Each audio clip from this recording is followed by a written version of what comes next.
And you mean to tell me we got to ask you to come play defense?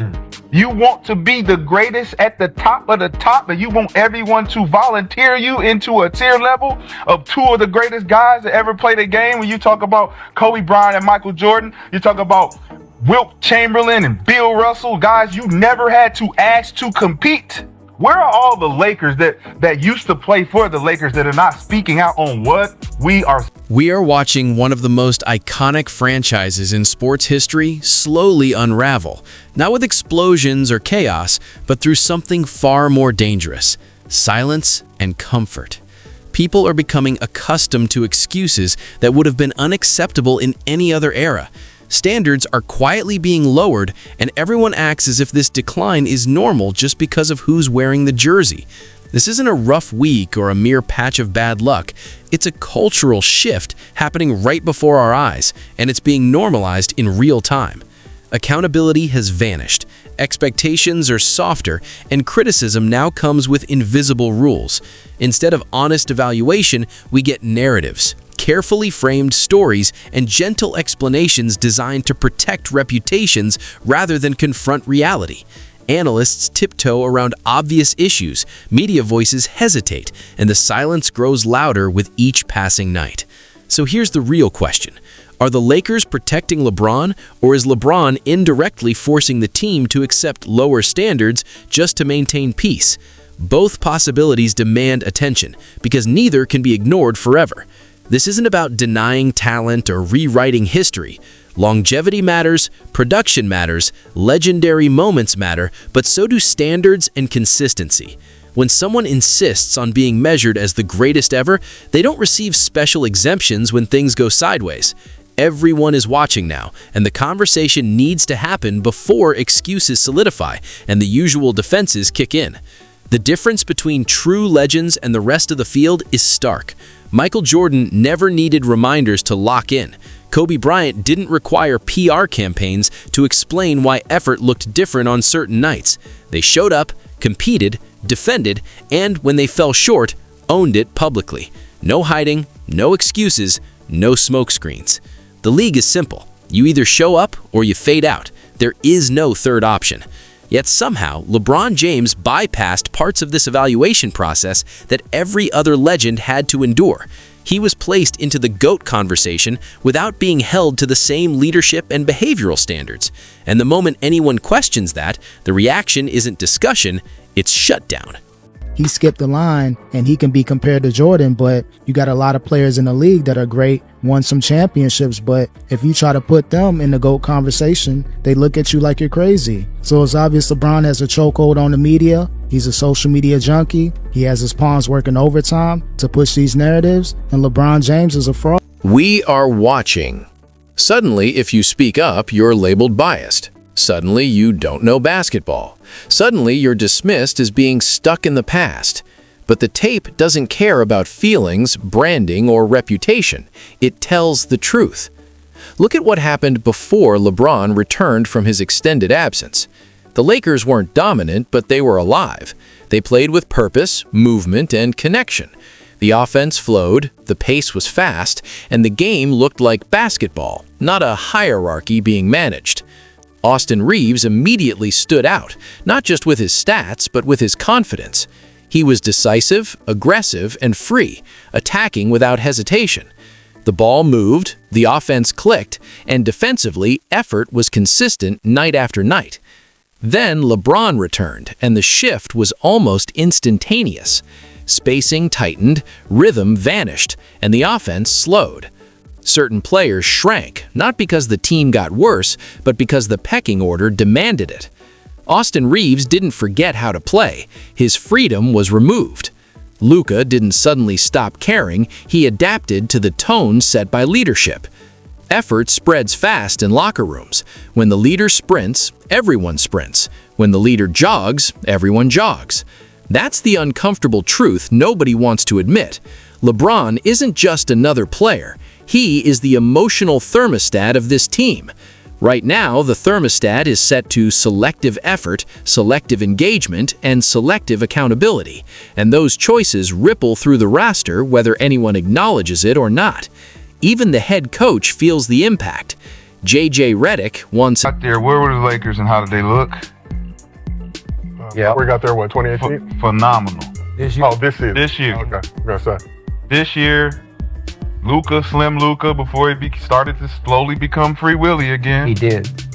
Yeah. He looked great. He looked great. We're watching. This isn't hate, and it isn't a denial of greatness. It's about standards. Legends don't get exemptions from the rules they helped set. The language you hear isn't about leadership, it's about survival.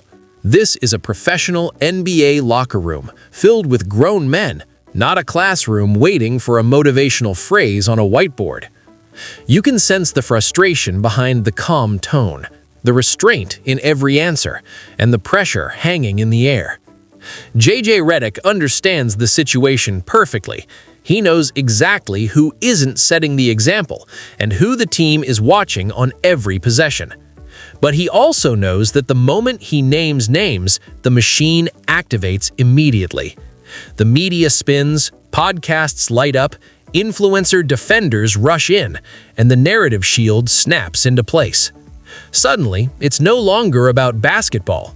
It's about optics, access, and protecting relationships. Rich Paul gets involved, media allies weigh in, former players step into the conversation, and the original message gets buried under noise. JJ understands something very clearly. Naming names doesn't create accountability, it creates consequences. His authority gets questioned, his motives are attacked, and his future feels destabilized. So instead of speaking directly, he communicates in code. Phrases like, "Some guys don't want to make that choice," aren't vague by accident, they're intentional, and everyone knows exactly who he means. That's why this isn't about one loss or a bad defensive night. This is about culture. It's about whether the... Get something that's a crazy dynamic for J.J. Redick, because, you know, he got on TV when he was an analyst at First Take, and he spewed so heavily about Doc Rivers being the guy to never take accountability and always throwing his team under the bus and always blaming this and that. He's guy never takes accountability. Oh my God. Brown sugar. But full circle, we see JJ get up here in the press conference and constantly duck giving accountability to his star players who do not play defense, clearly, because we all are watching. We are watching. Defense tells the truth. It exposes effort, reveals pride, and shows whether a player respects the game or treats it like a suggestion. Michael Jordan took defense personally. Kobe Bryant treated it as a responsibility. Bill Russell built championships on it. LeBron James treats it like an option. When a coach tries to address these issues publicly, he is forced to blur the truth. He can't say the leader isn't setting the tone or that the team's best player is hurting them defensively. Instead, blame is spread evenly across the group. But teams don't move as groups, they move as reflections of their leaders. Players notice everything: the jogs back in transition, the missed rotations, the energy conservation, who expects help and who actually provides it. Respect doesn't disappear loudly, it erodes quietly. One possession at a time, one shrug at a time, one silent glance between teammates at a time. We've seen this movie before. Same issues, same lack of accountability, same deflection. Darvin Ham lived this reality and ultimately paid for it with his job. Now J.J. Redick is walking the same path, and you can feel it. His words feel constrained. His authority... I was accountable, like we've always said on this couch. Which the couch, it was a 4-on-1 day. I remember it was like 78% for me. But when you hold these guys accountable, two things happen. You got to show up or you got to run away. I don't think the fans asked for LeBron James either, but they're both here. Two of the greatest players to play the game. And you mean to tell me we got to ask you to come play defense? You want to be the greatest at the top of the top, and you want everyone to volunteer you into a tier level of two of the greatest guys that ever played the game. When you talk about Kobe Bryant and Michael Jordan, you talk about Wilt Chamberlain and Bill Russell, guys you never had to ask to compete. Even a Magic Johnson, Where are all the Lakers that used to play for the Lakers that are not speaking out on what we are? Right now, that Lakers jersey feels lighter than it should. LeBron James has mastered narrative control in a way no athlete before him has. Win or lose, the framing bends in his favor. Losses become roster issues. Defense becomes a scheme problem. Chemistry becomes injuries. Responsibility never lands where leadership says it should. The media allows it because access matters more than honesty, but fans see it, players see it, and the film shows it. This isn't hate, this is truth. You cannot demand GOAT status while needing reminders to compete. You cannot compare yourself to Michael Jordan while taking possessions off. You cannot claim leadership while avoiding accountability. The greats didn't need protection, narratives, or excuses. They just played. Until LeBron is held to that same standard, this conversation will remain dishonest. The Lakers will keep drifting, coaches will keep looking powerless, and fans will keep feeling gaslit because deep down, everyone knows what they're watching. A franchise torn between legacy and marketing, a coach trapped between honesty and survival, and a superstar chasing a crown without carrying the full weight that comes with it. And the most damning part? We're not even asking for greatness anymore. We're asking for effort. At some point, this conversation has to stop being uncomfortable and start being honest. What's happening in Los Angeles isn't rare. It isn't confusing. It's being protected. When reputation becomes more important than results, standards collapse. Great players raise the bar. They don't force organizations to lower it. When a franchise as proud as the Lakers bends its identity to protect comfort, that's not greatness. That's compromise. Dynasties are never built on compromise. You don't sustain excellence by tiptoeing around the truth. You don't protect legacy by pretending effort suddenly doesn't matter. History doesn't reward comfort, it rewards standards. And right now, standards are being negotiated away. Of the day on the fucking board that, Yep. like, what are we talking about here? Like, the words of the day are effort and execution. Like, I saw that when I used to drop my son off at school, at kindergarten 2 years ago. Word of the day on the door when you walk. The uncomfortable truth is that this isn't just about LeBron James. It's about what the league has allowed to form around him. How criticism has been rebranded as hate, how accountability is labeled disrespect, and how pointing out what's clearly on film is treated like crossing a forbidden line. That's how real conversations die.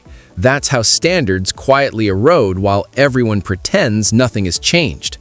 That's how future generations grow up thinking greatness is about longevity, branding, and carefully protected narratives instead of sacrifice, responsibility, and doing the ugly work when it matters most.